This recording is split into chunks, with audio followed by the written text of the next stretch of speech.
नमस्कार, India Daily live में आपका स्वागत है। मैं हूं मिहिर रंजन। लोकसभा चुनाव के लिए पहले फेज में जहां कहीं भी वोट डाले जाने वाले हैं, उन सीटों के लिए आज नामांकन लगभग खत्म हो गया।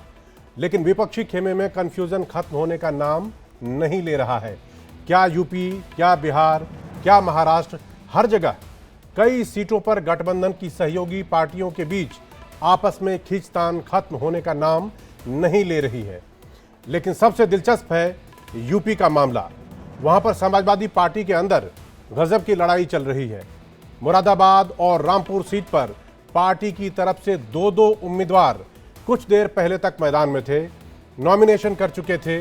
तो क्या वहां अब भी दो दो उम्मीदवार रहेंगे या फिर किसी ने नाम वापस ले लिया है?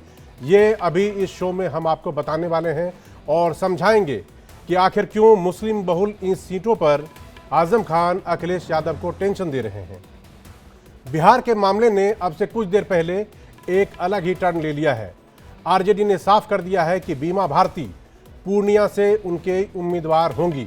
अब ऐसे में कांग्रेस की तरफ से ताल ठोक रहे पप्पू यादव क्या करेंगे, देखना दिलचस्प होगा। उधर कटिहार को लेकर भी खटपट कुछ ज़्यादा ही हो रही है। ऐसे में तारिक अनवर क्या करेंगे, सबकी नज़र उस पर भी रहेगी। उधर महाराष्ट्र के महागठबंधन गठबंधन में मानो बगावत की स्थिति हो गई है। सबसे मुखर होकर सामने आए हैं कांग्रेस नेता संजय निरुपम, जिन्होंने साफ कर दिया है कि वो किसी खिचड़ी चोर के लिए प्रचार नहीं करेंगे। पार्टी आलाकमान को उन्होंने 7 दिनों का टाइम दिया है। लेकिन पहले देखते हैं रामपुर और मुरादाबाद का ट्विस्ट, जहां समाजवादी पार्टी परेशानी में पड़ती दिख रही है। तो रिपोर्ट हम आपको दिखाएंगे, लेकिन उससे पहले इस वक्त एक ब्रेकिंग न्यूज आ रही है। लोकसभा चुनाव के लिए बीजेपी की एक और लिस्ट जारी कर दी गई है और उस लिस्ट में नवनीत राणा का नाम है, जिनको अमरावती से टिकट दिया गया है। नवनीत राणा को अक्सर आपने सुर्खियों में देखा होगा। उनको अमरावती से बीजेपी ने मैदान में उतारा है। छत्तीसगढ़ के चित्रदुर्ग से गोविंद करजोल को टिकट दिया गया है। ये दो वो नाम हैं जिनका जिक्र करना, जिनकी चर्चा करना और ये खबर आप तक पहुंचाना हमारे लिए प्रायोरिटी थी, प्राथमिकता थी। इसलिए हमने आपको बताया कि बीजेपी की एक और लिस्ट आ गई है और उस लिस्ट में आपके सामने जो तस्वीर नवनीत राणा की है, उनको अमरावती से टिकट मिला है और जो दूसरे उम्मीदवार हैं वो छत्तीसगढ़ के चित्रदुर्ग से गोविंद करजोल हैं, उनको टिकट मिला है। तो ये अभी लेटेस्ट अपडेट था। अब रिपोर्ट देखते हैं, फिर उस पर बात करेंगे।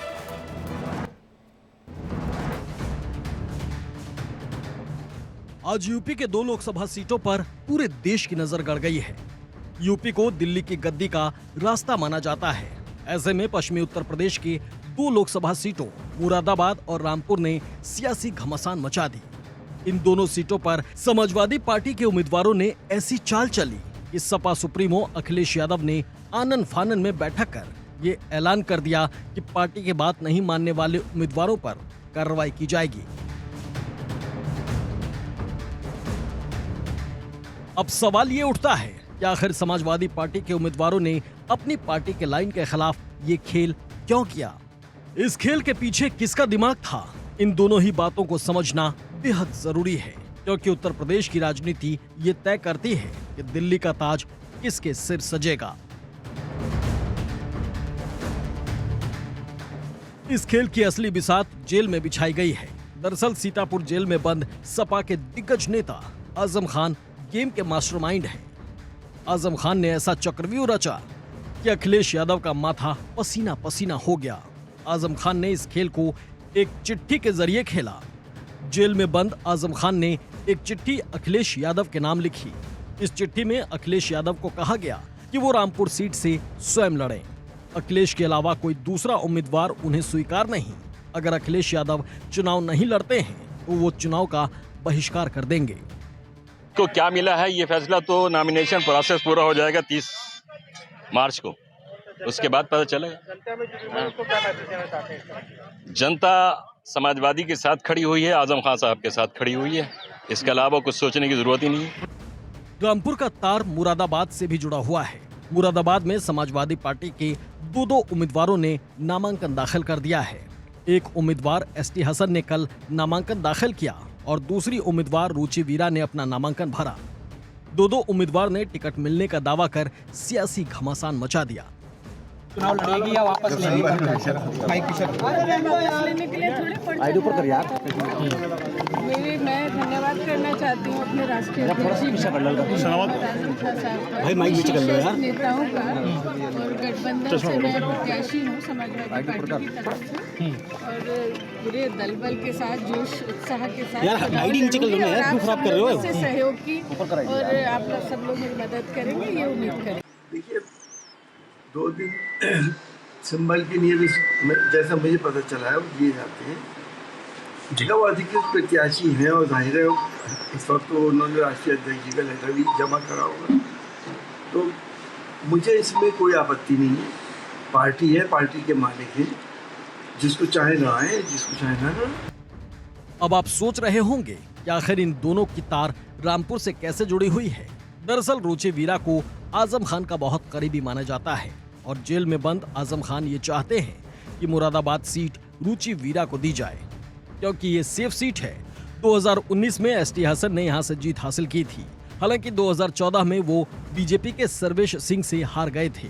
माना जा रहा था कि हसन को रामपुर सीट दिया जाए, लेकिन उन्होंने रामपुर से चुनाव लड़ने से मना कर दिया, जिसके बाद पूरा पेंच फंस गया। आप भी कह रही हैं, तो क्या आईडी यार शाम असर में कोई भी लाके जो थोड़ा सा मोबाइल ले जाओ इधर को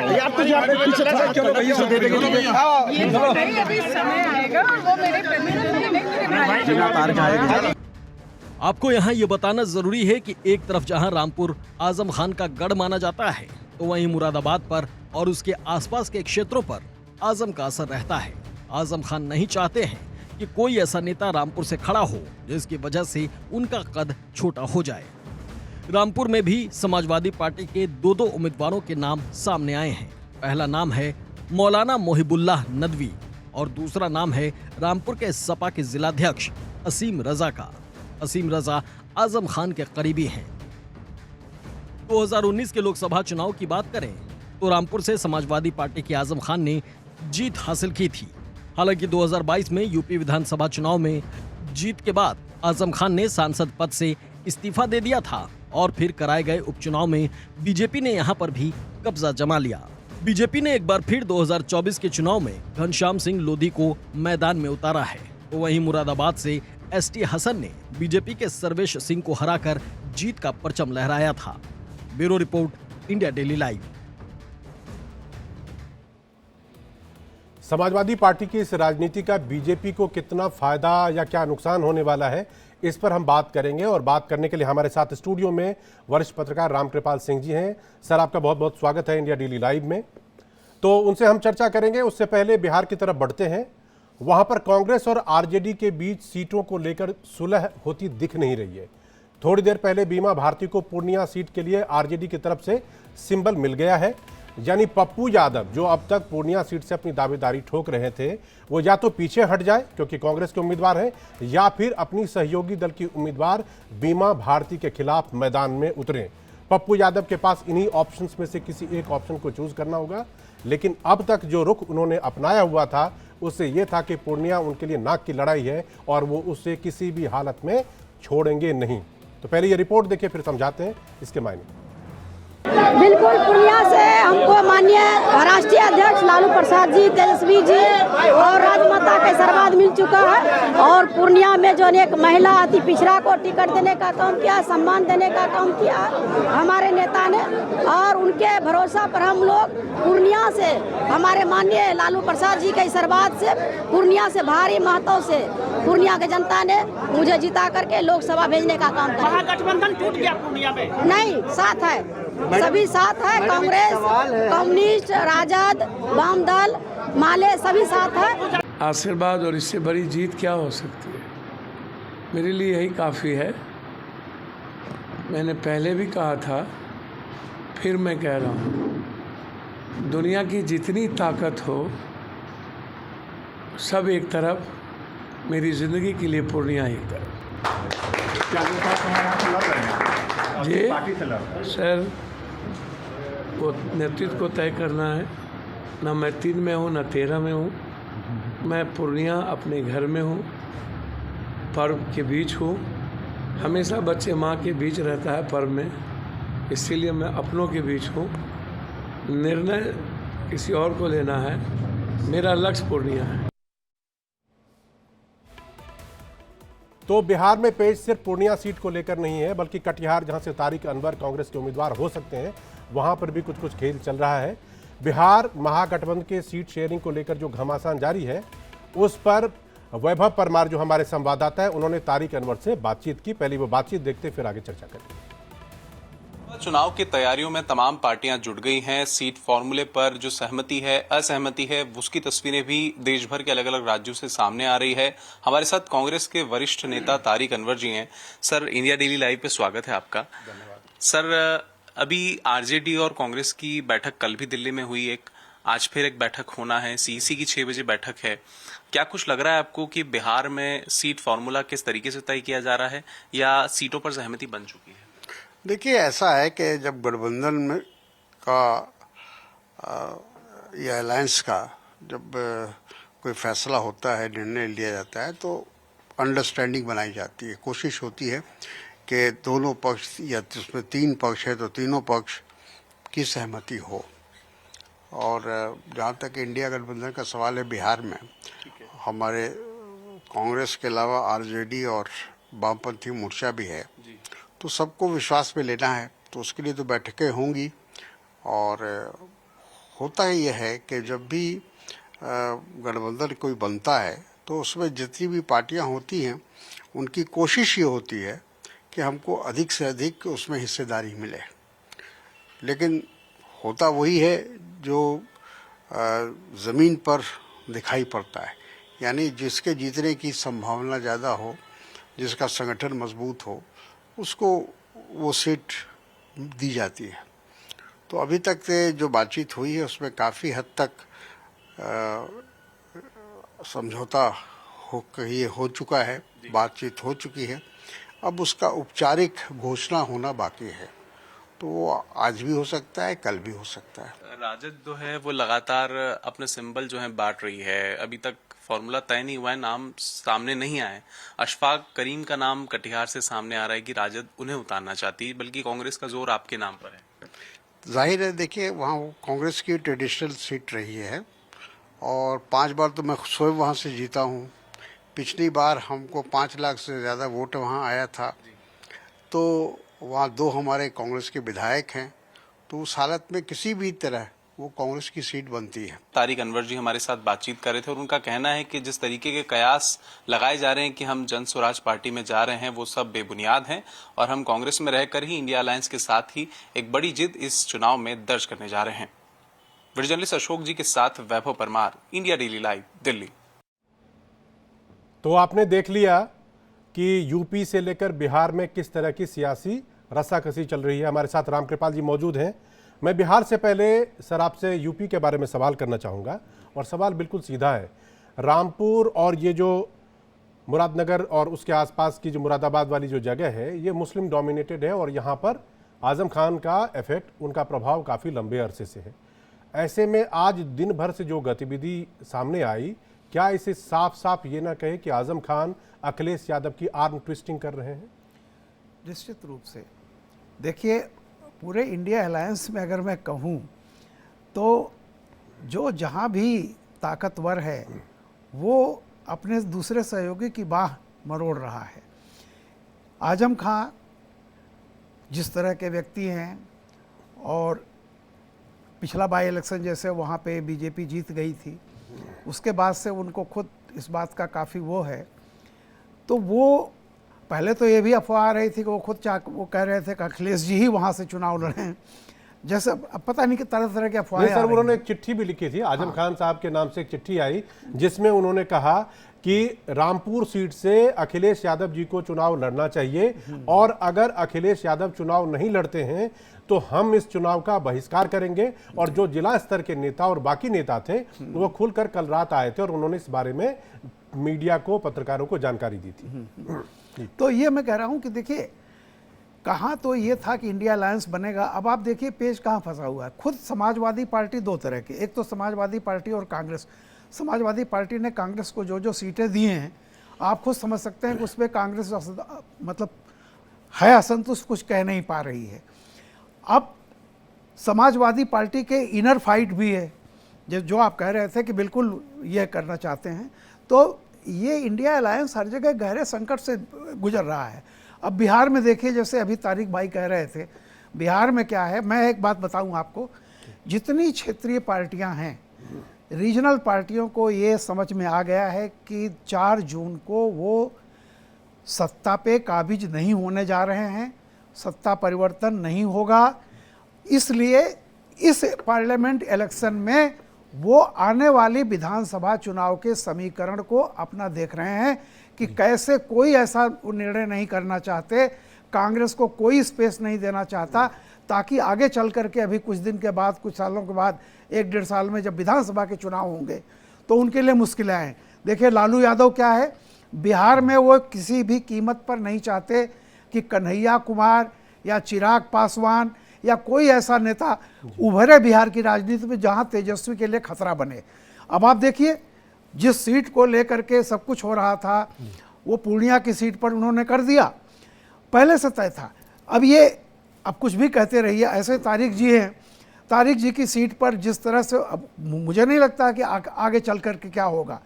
ऐसे बेगूसराय है, तो अब वो कन्हैया कुमार को नहीं चाहते कि वहाँ से बिल्कुल कोई भी किसी तरह का कंसर्न देना। तो कांग्रेस हर जगह से, आज देखिए आप महाराष्ट्र में संजय निरुपम ने क्या कहा, कांग्रेस अपने इतिहास में पहली बार महाराष्ट्र में किसी गठबंधन में नंबर 2 पार्टी हो गई है, और सबसे कम सीटों पर कांग्रेस पहली बार महाराष्ट्र में लड़ने जा रही है। तो सारी क्षेत्रीय पार्टियां कांग्रेस को निचोड़ करके उसको बिल्कुल, मैं अगर कहूं कि विपक्ष के मेले में कांग्रेस खो गई है। और आज इस तरह संजय निरुपम ने कहा है, जो धमकी दी है, अब आप देख लीजिए एक एक स्टेट करके। तो ये जो इंडिया अलायंस का है, यूपी में समाजवादी पार्टी अपने ही इनर कॉन्ट्राडिक्शन से जूझ रही है, कई जगह वो नहीं कह पाती, जैसे आजम खां तो क्लियर कट है, आजम खां डिक्टेट करते हैं, लेकिन उसको, और समाजवादी पार्टी ने अगर कांग्रेस को लिया है तो सिर्फ इसलिए कि वो चाहती है कि कहीं से माइनॉरिटी वोट बट न जाए थोड़ा बहुत, इसके अलावा कोई सैद्धांतिक समझौता या किसी तरह की कोई चीज़ नहीं है। सर यहाँ पे 2 बात है, एक बात तो पहले समाजवादी पार्टी की जिसके हम कर रहे हैं, उसका कॉन्फ्लिक्ट अगर किसी दूसरी पार्टी के साथ नहीं, उसके अंदर ही है। हाँ, चूंकि आजम खान जेल में बंद है, अभी 3-4 दिनों पहले 22 तारीख को अखिलेश यादव जाकर उनसे वहां पर उन्होंने मुलाकात भी की। तो क्या ऐसा लग रहा है कि चूंकि आजम खान जेल में बंद है, उनके बेटे को भी चुनाव लड़ने से मना कर दिया गया है, वो नहीं लड़ सकते, ऐसी हालत में उनको कहीं ये डर तो नहीं है कि अगर मैं पीछे रहा और कोई दूसरा लीडर, क्योंकि जो दोनों ही लीडरों के नाम आए, चाहे वो एस.टी. हसन हो या दूसरे जो हमारे नदवी जी की बात हुई कि वो वहाँ से लड़ेंगे अखिलेश की पसंद के हिसाब से, तो कोई दूसरा मुसलमान लीडर वहाँ पे बड़ा पैदा हो जाएगा और उनका प्रभुत्व प्रभाव कम हो जाएगा। इसीलिए वो अखिलेश यादव को वो सारी चीज़ें कर रहे हैं ताकि अखिलेश अल्टीमेटली उनकी बात को मानने को मजबूर हो जाए। निश्चित रूप से। और यही है उनका कि वो हारें या जीतें, लेकिन उनका रामपुर में एक बड़ा कद है, वहाँ के आसपास में भी, तो वो चाहते हैं कि वो सत्ता से बाहर भी रहें। यानी कुल मिला करके मैं कहूँ कि छोटे सूबे में जैसे कभी कांसीराम हुआ करते थे, कभी बाला साहब ठाकरे थे, खुद हारे जीते उससे मतलब नहीं, लेकिन उनकी चलती थी। तो वेस्टर्न यूपी का ये जो इलाका है, चाहे वो मुरादाबाद, रामपुर, ये सब ले करके वो समझते हैं कि मैं यहाँ का हूँ, चाहे जेल में रहूँ चाहे जहाँ भी रहूँ। तो वो, और एक बात और आप समझ लीजिए, इसके पहले भी जब एक बार वो जेल में थे, उन्होंने बहुत कुछ कहा था इस मुलायम परिवार को कि हमने इसके लिए क्या नहीं किया, और सब उनको ये तकलीफ इस बात की रही है कि उनको साइड मतलब एक तरह से नज़रअंदाज किया जाता रहा है।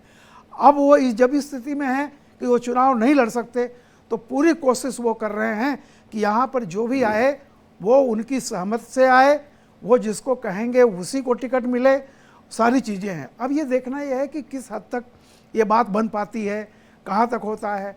अब हसन साहब का टिकट जिस तरह से मतलब उनको किया जा रहा है, अब वो भी एक बड़े नेता, हालांकि अभी वो भी बिल्कुल ऐसा बिल्कुल पुचकारू बयान दे रहे हैं, लेकिन अंदर से आप भी समझते हैं कि कहीं ना कहीं से ये कॉन्फ्लिक्ट है।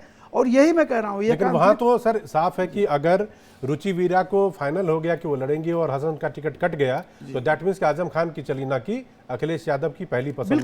बिल्कुल सही आप कह रहे हैं कि ये हसन का टिकट कटना ही मतलब है कि आजम खां की चल रही है। और कहीं ना कहीं से अखिलेश को भी जो एक दूसरा डर है, पहले तो उन्होंने कांग्रेस को लिया किसी कीमत पर वो नहीं चाहते हैं कि माइनॉरिटी वोट किसी के चलते नाराज हो। और आज़म खान से इतने सब कुछ विवाद, उनका जिस तरह पॉलिटिकल करियर रहा है, उसके बाद भी जिस तरह से मुलायम से लेकर अखिलेश जी उनको हमेशा साथ रखे रहे, मजबूरी उनकी यही है कि वेस्टर्न यूपी में वो खुद रहें न रहें, वो तमाशा कर सकते हैं, क्योंकि उनकी एक बहुत बड़ी फॉलोइंग है वहाँ, इसमें कोई दो राय नहीं है। वो जीत ना सकती हो लेकिन किसी को हरा तो सकती है। कहने का मतलब सब किसी भी हालत में बीजेपी के लिए बल्ले बल्ले वाली सिचुएशन है। बिल्कुल बिल्कुल, क्योंकि पहले तो देखिए आरएलडी के साथ समझौता हो गया। हाँ। तो जाट वोट बैंक है वो एक तरह से उनकी तरफ झुकाव उनका सोच रहे होंगे कि मेरे लिए बेहतर है। अब जब पार्टी आपस में ही लड़ेगी, अपने वोट बैंक की ही लड़ाई करेगी, तो निश्चित तौर पर बीजेपी के लिए गेन गेन विन विन वाली सिचुएशन है। बीजेपी तो चाहेगी कि 2 को कौन पूछे, बाकी सारी सीटों पर इसी तरह की बात। सर, मैं अगला सवाल बिहार से जोड़ के करना चाह रहा था। बिहार में जिस तरह की पॉलिटिकल एक्टिविटी आरजेडी कैंप से दिख रही है, क्या आप मान रहे हैं कि लालू यादव अपने फॉर्म में आ गए हैं? जो सेहत वेहत थी वो पीछे रह गई और इस बार पूरी सियासी चाल तेजस्वी यादव नहीं बल्कि लालू यादव चल रहे हैं वहां पे? देखिए, लालू यादव जी चल रहे हैं और लालू यादव जी का एक ही मंत्र है कि वो एक दिनकर की लाइन है ना कि यह अरण्य झुरमुट जो काटे अपनी राह बना ले। तो वैसे ही लालू जी को एक ही सपना है कि किसी भी तरह से अगले विधानसभा इलेक्शन में तेजस्वी को मुख्यमंत्री के पद पर वो देखना चाहते हैं। उसके लिए जो कुछ भी है, मैं फिर कह रहा हूँ कि लालू जी को खूब पता है कि 4 जून के बाद बीजेपी की सरकार केंद्र में बनने जा रही है। वो सारी जितनी भी गुड़ा भाग अपने परिवार के एक एक लोगों को, अब देखिए उनको तो टिकट दिला ही रहे हैं, दूसरी तरफ वो देखिए जो भी तेजस्वी का हम उम्र भावी मतलब जो हो सकता है, जैसे चिराग पासवान है, चिराग पासवान तो चले गए, उनको तो कुछ नहीं कर सकते, कन्हैया कुमार, इन सबको या कोई भी ऐसा उभरता हुआ वो नहीं देखना चाहते हैं कि कोई भी तेजस्वी की राह में कहीं से कांटा बने। तो वो एक तरह से अगले विधानसभा के लिए सारी चीज़ें कर रहे हैं। जिस कांग्रेस को लेकर के ये सब बातें होती थी, पटना में जिस तरह से लालू जी ने वहाँ दहाड़ लगाई थी, कह दिया था उनके तो परिवार ही नहीं है, आज वो साबित कर रहे हैं कि वो अपने परिवार के लिए कुछ भी करने को तैयार हैं। कांग्रेस को चाहे जितना निचोड़ेंगे, दबाएंगे, कांग्रेस को उनकी शर्तों पर चलना पड़ेगा। और यही मैंने बहुत पहले कहा था, एक राष्ट्रीय पार्टी को जो अब क्षेत्रीय दलों की बैसाखी बन गई है, वो कहीं ना कहीं वो क्षेत्रीय दल उसको किसी भी कीमत पर अपने राज्य में बढ़ने नहीं देंगे जी। और आज वही बात सामने आ रही है। तो आप कह ये रहे हैं कि लालू दरअसल 2024 का लोकसभा चुनाव में उनको कोई मतलब उनकी दिलचस्पी कम, बिल्कुल और अगले विधानसभा चुनाव जो होंगे उसमें ज्यादा है, और वो चाहेंगे कि तेजस्वी एक स्थापित तौर पे वहां पे नेता वैसे हो ही गए हैं, लेकिन मुख्यमंत्री की कुर्सी तक वो पहुंच जाए, इसीलिए वो सियासी दाव पेच वहां पर चल रहे हैं। सर, इसी से जुड़ा सवाल ये है कांग्रेस को लेकर। बिहार में कांग्रेस, इसका मतलब है लालू जैसे जो भी पॉलिटिकल चाल चल रहे हैं, उन्होंने कांग्रेस को अपने हिसाब से मजबूर कर दिया कि मैं जैसे कह रहा हूं आप मानते जाओ। महाराष्ट्र में ये स्थिति क्यों हो गई? यही देखिए, मैं अब आप सोचिए कि जो इतने बड़े, एक तो शिवसेना डिवाइड हो गई, शिवसेना का आधी जो शिवसेना है यानी उद्धव ठाकरे की शिवसेना है, आज से नहीं, जब से इंडिया अलायंस की बात चल रही थी तब से संजय राउत कह रहे थे कि हम तो जितने हमारे सिटिंग एमपी हैं 17-18, हम इतनी सीटों पर लड़ेंगे। और आप देखिए बिना समझौता हुए भी उन्होंने सारे नाम डिक्लेयर कर दिए। यहाँ भी स्थिति क्या है बताऊं आपको। उद्धव भी इस बात को जानते हैं कि 2024 तो केंद्र में सपना है, कोई भी नहीं है। अगर ये लोग कहीं होते तो कांग्रेस को इतना मजबूत जरूर बनाते कि उसकी छतरी के नीचे इकट्ठा होकर के विकल्प बनते, लेकिन वो उनको मालूम है कि नहीं हो रहा है। उद्धव जी भी अभी 6 महीने बाद लोकसभा के बाद जो चुनाव होंगे महाराष्ट्र के, वो देख रहे हैं कि किस तरह से महाराष्ट्र के उस चुनाव में उनका जो शिवसेना उद्धव गुट है वो अच्छी तरह से जीते और अच्छी तरह सीटें, इसीलिए उन्होंने 17 की 17 सीटों पर किया है। और आप देखिए कांग्रेस को उन्होंने ले जाकर के इतिहास में सबसे कम सीटों पर इसीलिए सर आज संजय निरुपम ने जो लाइन उसमें उन्होंने लिखा कि कांग्रेस के लिए श्रद्धांजलि जैसा है, एकदम एग्जैक्टली सही कहा है, समझ लीजिए, सही कहा है आप। मैं यही कह रहा हूं कि आप कल्पना कीजिए उत्तर प्रदेश जहां 34 साल से कांग्रेस नहीं है और कभी भी 34 सालों में वो कभी सोच भी नहीं पा रही है कि हम 80 सीटों पर लड़ें और 400 सीटों पर लड़ें विधानसभा चुनाव, नहीं लड़ रहे हैं आप। आज महाराष्ट्र में ये स्थिति होने जा रही है। अब आप कल्पना कर लीजिए कि महाराष्ट्र में कांग्रेस आज शिवसेना, जो आधी शिवसेना है, उससे भी कम सीटों पर लड़ने के लिए राजी अगर होती है, तो वाकई जो संजय निरुपम कह रहे हैं वो सही है। आप महाराष्ट्र को छोड़ देंगे। देखिए मीर भाई, मैंने एक बात कही थी, बंगाल, बिहार, उत्तर प्रदेश और महाराष्ट्र, ये 4 स्टेट स्विंग स्टेट हैं। ये 4 स्टेट मिला के 210 सीटें होती हैं। मैंने यही कहा था कि अगर कोई विकल्प राष्ट्र में बनना है तो इन 210 सीटों में से कांग्रेस को कम से कम 100 सीटों पर लड़ाइए आप चुनाव। तब अगर मैं कहता हूं कि विनिंग रेट अगर मान लीजिए कि जो है वो 50% भी हो तो 50 सीटें मिलती। आज हालत ये है कि चारों स्टेट मिला करके कांग्रेस 34 सीट भी नहीं, बंगाल में कुछ नहीं हुआ, बिहार में कितनी सीटें मिल रही हैं, मान लीजिए 9 सीट अब बात हो रही है, कभी 7 की होती कभी 9 की। उत्तर प्रदेश में 17, 10 27, 10 महाराष्ट्र में हो जाएगी 27, 10 37। 37 में से फिर आप जीतने बताइए वाली 210 सीटों में से अगर आप 37 या 40 सीटों पर लड़ेंगे और विनेबिलिटी फैक्टर अगर 50% मान लीजिए तो भी 17, तो 20 सीटें आपकी निकलती हैं। बाकी आप कहां से लाएंगे? आप पंजाब में पिछली बार से ज्यादा लूज करने जा रहे हैं। तमिलनाडु में आप जितना पिछली बार था 8 सीटें, उससे ज्यादा बढ़ नहीं सकते। केरल और तेलंगाना के नाम पर आप कितनी सीटें पा जाएंगे? कुल मिलाकर आप ये कहना चाह रहे हैं कि इस पूरे चुनाव में जो समीकरण बैठ रहे हैं उसमें सबसे बड़ा लूजर कांग्रेस है। कांग्रेस को हर जगह मतलब हाथ में खालीपन ही खालीपन। मैं एक लाइन में और कह दूं अगर आप इजाजत दें। जी प्लीज। जिस तरह से क्षेत्रीय पार्टियां कांग्रेस को धक्का मार के अपनी स्टेट से बाहर करके अस्तित्व में आई, आज वो क्षेत्रीय पार्टियां कांग्रेस की ताकत को अपने में समेटना चाहती हैं और कांग्रेस को इस तरह से उन्होंने मना दिया है। मैंने आपको उदाहरण दे दिया। और 4 जून को जो रिजल्ट आएगा वो कहां से चमत्कार होगा, क्योंकि आप जानते हैं राजस्थान, छत्तीसगढ़, मध्य प्रदेश, गुजरात, यहाँ पे बीजेपी और कांग्रेस की सीधी टक्कर है। 90% है बीजेपी का स्ट्राइक रेट। मैं कहता हूं कम भी हो जाए तो कहां से सीटें आप लाएंगे? बिल्कुल। तो कांग्रेस एक राष्ट्रीय पार्टी को जैसे बंगाल में 0 कर दिया, ऐसे ही देखिए पंजाब में भी ये, मैं नहीं कहता कि 0 होंगे, लेकिन पंजाब की स्थिति मुझे नहीं लगता है कि कोई वहां गेन करेंगे। तो भाई एक राष्ट्रीय पार्टी को अगर आप लोग पार्लियामेंट के बारे में सोचते, राष्ट्र के बारे में, तो आप, ममता बनर्जी ने तो कहा था खड़गे जी को, और उसके बाद हालत ये हो रही है कि कांग्रेस को एक भी सीट नहीं। तो मेरा यही कहना है कि सब अपनी अपनी विधानसभाओं को देख रहे हैं।